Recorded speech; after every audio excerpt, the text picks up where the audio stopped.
Well, good morning. This morning we read 1 Corinthians chapter 15, verses 35 to 49. Now, normally in these devotions, I simply focus on the passage and I try not particularly to relate them to right up to date events. I try and make universal, time unlimited points from the passage.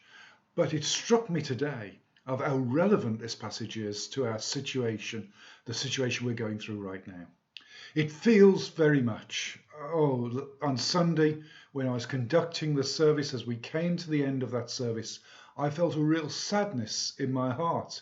It felt as though I was saying goodbye to people. And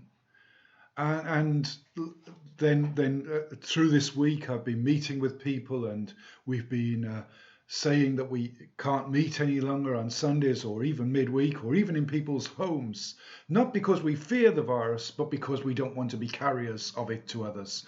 It's not about self-protection, it's about protection of others. And I want people to really understand that. We are not afraid for ourselves, but we do not want to cause harm to others. So for that reason, we restrict ourselves.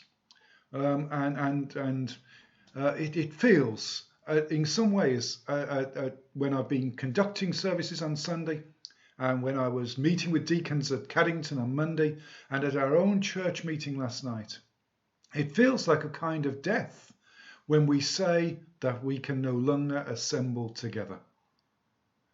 We, of course, are going to meet by electronic means and all of the rest of it, but still, that sadness was sweeping over us as we shared that. It felt like a kind of death. And here we read about a physical death, but a promise of resurrection. Now, here is the promise for the church today. That which dies now will rise again. It may be that this passage is fulfilled in a pictorial sense in our churches. Our church life may not be the same in a few months' time when it resurrects, when we come out of this cocoon that we have been placed in. Our church life may be different. We trust it will be richer and deeper and more tightly bound together. But that which dies corruptible rises again incorruptible. That which rises as one kind of flesh will rise as another. We trust that even though we feel a kind of death as our church doors close, as we're not physically able to be with each other, we trust that the resurrection will be glorious, raised imperishable, tighter tied together, more able to love and support and appreciate each other. The Lord bless you today. And at this time when it feels like death, I point you to resurrection. And I point you to a resurrection more glorious than that which came before. The Lord bless you today. Amen.